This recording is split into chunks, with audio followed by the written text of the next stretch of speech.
अस्सलाम वालेकुम। आज जो हमने कहते क्वेश्चन करना है वो पिछले थ्योरम की एग्जांपल है। पिछला थ्योरम क्या था, उसमें ये था कि आपके पास जो है कोई पॉलिनोमियल है, कोई फंक्शन है जिसकी डिग्री जो है वो कहते हैं वो लेस देन या इक्वल्स टू n है। ठीक है ना। तो कहते हैं वो जो है कहते हैं किसके इक्वल है, वो polynomial P N of X के इक्वल है, जो कि लैग्रेंज इंटरपोलेट कहते हैं फंक्शन है। ठीक है ना। पॉलिनोमियल लैग्रेंज इंटरपोलेट फंक्शन है जिसका कहते हैं डिग्री जो है कहते हैं क्या है, लेस देन या इक्वल्स टू n है। अच्छा, और जो है वो कहते हैं किस पे बेस्ड कर रहा है, वन प्लस वन नोट्स पे बेस्ड कर रहा है। ठीक है ना। और कहते हैं हमने शो किया था कि एफ ऑफ एक्स जो है वो किसके इक्वल है, पी एन ऑफ एक्स का। तो इधर भी हमने यही शो करना है, F of x is equal to P N of X है, जबकि एफ ऑफ एक्स जो है आपके पास कोई पॉलिनोमियल है जो कि डिग्री फोर से कहते हैं या जिसकी डिग्री जो है वो किसके इक्वल है, फोर के इक्वल है। और आपके पास जो उसके अगेंस्ट पॉलिनोमियल है पी फोर ऑफ एक्स जो है वो क्या है, कोई लैग्रेंज पॉलिनोमियल है जिसकी डिग्री जो है वो क्या है, फोर है, और बेस किस पे करी है, फाइव नोड्स पे। ठीक है ना। और नोड्स कौन कौन से, X dot, X one, X two, X three, X four. आपने शो करना है कि फंक्शन जो F of x is equal to किसके इक्वल है, पी एन ऑफ एक्स के इक्वल है। चले जी, इसको अब हम शो करते हैं। चलिए जी, इसका सोल्यूशन की तरफ आते हैं इस क्वेश्चन की। चूंकि हमारे पास एन जो था वो किसके इक्वल है, फोर के इक्वल है, तो हमें पता है कि आपके पास जो है कहते लैग्रेंज जो पॉलिनोमियल अप्रोक्सीमेशन थी वहाँ पे आपके पास एफ ऑफ एक्स किसके इक्वल है, पॉलिनोमियल प्लस एरर फंक्शन के इक्वल है। तो यहाँ पे जो है एन चूंकि हमें गिवन है फोर, तो हमने कहते यही लिख दिया, एफ ऑफ एक्स किसके इक्वल है, P four of X plus E four of X के इक्वल है। चलिए जी, अब जो है कहते हैं हम लोग कंसीडर कर लेते हैं एफ ऑफ एक्स जो है, चूंकि उसकी डिग्री फोर है तो हमने उसका जनरलाइज फंक्शन अब कंसीडर कर लेते हैं, जिसमें जो F of x is equal है a naught plus A one x plus A two x square plus A three x का क्यूब प्लस ए four x square x raised power four. ठीक है ना। ये हमने एक जनरलाइज फंक्शन हमने consider कर लिया है। अब जो है इसके अगेंस्ट हम कुछ नोड्स हम कंसीडर करते हैं। लेट द नोड्स आर कहते हैं आपके पास हमने खुद से नोड्स हम कंसीडर कर रहे हैं। एक्स नोड जो है उसको 1 ले रहे हैं, एक्स वन को 3 ले रहे हैं, एक्स टू को 2 ले रहे हैं, एक्स थ्री को 4 ले रहे हैं, एक्स फोर को 5 ले रहे हैं। खुद से हमने सपोज कर लिया। और इसके अगेंस्ट चूंकि हमारे पास फंक्शन में जो था कहते सिर्फ एक्स कहते हैं एक्स की वैल्यूज़ नहीं हमने पुट कर दी थी, हमने कहते कॉस्टर्स की वैल्यूज़ भी है हमारे पास, तो हम कॉस्टर्स को भी हम कुछ कंसीडर कर लेते हैं कि हम कॉस्टर जो है कहते ए नोड जो है थ्री के इक्वल, ए वन टू के इक्वल, ए टू फाइव के इक्वल, ए थ्री फोर के इक्वल और ए फोर सिक्स के इक्वल है। ठीक है ना। अब मजीद आगे चलते हैं।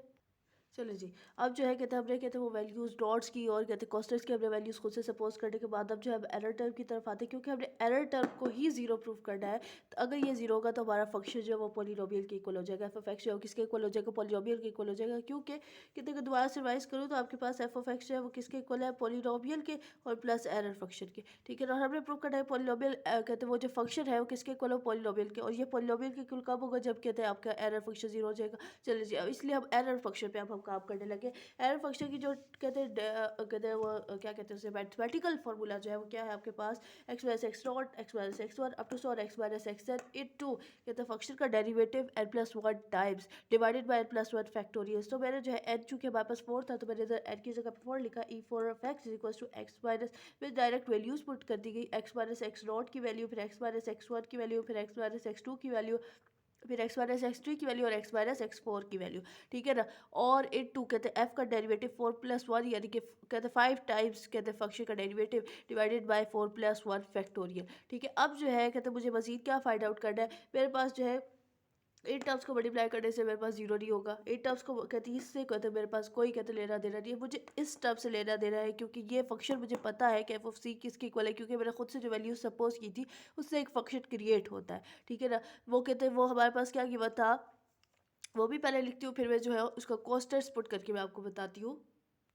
वैल्यूज पुट करके मैंने डायरेक्ट ही लिख दिया है फंक्शन की वैल्यू। कहते हैं ए नॉट की value three, A naught plus A one x plus A two x square plus A three X cube plus A four X four. इनकी वैल्यूज़ लिख कर मैंने कहते क्या किया, फंक्शन की वैल्यू कहते फंक्शन का एक कहते क्वेश्चन बना दी। अब जो है मैं इसको कहते फाइव टाइम्स डेरिवेट करती हूँ। सबसे पहले टाइम जब मैं डेरिवेट करूँगी तो मेरे पास क्या आती है, चलिए जी, इसको जब मैंने फर्स्ट टाइम डेरिवेट किया तो मेरे पास आया two plus ten x plus twelve x square plus twenty four x cube. Second time derivative किया मेरे पास आया ten plus twenty four x plus seventy two x square. फिर कहते थर्ड टाइम डेरिवेट किया तो मेरे पास आया twenty four plus one forty four x, और जब फोर्थ टाइम डेरिवेट किया तो मेरे पास आया वन फोर्टी फोर। अब जो है मजीद मुझे कितने टाइम्स करना है, फाइव टाइम्स, तो मैं इसको मजीद फाइव टाइम्स ही कर लेती हूँ। जब मैं फाइव कहते हैं फिफ्थ टाइम करूँगी तो वन फोर्टी फोर का डेरिवेटिव चूँकि कॉन्स्टेंट है तो इसका डेरिवेटिव क्या होगा, ज़ीरो होगा।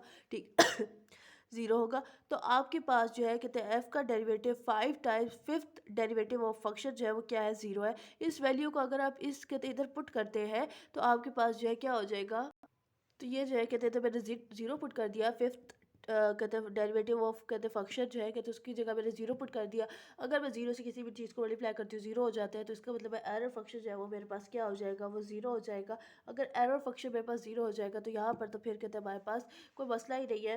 तो हमारे पास जो इक्वेशन कहते हैं हमने शुरू में बिल्कुल स्टार्ट में बनाई थी वो क्या थी, F of x is equals to P four of X, ठीक है ना, plus E four of x.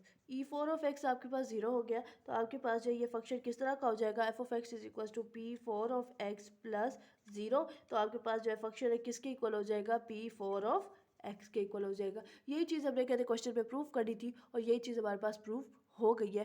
कहते मैंने इसको कहते नोट्स कहते कि कोई वैल्यू कहते खुद से सपोज करके इसको प्रूफ कर दिया है। जनरलाइज्ड कहते उन्होंने बात की थी, हमने इसको कहते टर्म्स लेकर प्रूफ कर दिया है। अगर आप इसको जनरलाइज प्रूव करना चाहते हैं तो वैसे भी हो जाता है, लेकिन वो एक कहते हैं जनरलाइज में थोड़ा बंदा कंफ्यूज हो जाता है, तो इसलिए कहते हैं अगर वैल्यूज़ लेकर बंदा करे तो ज़्यादा बेहतर है।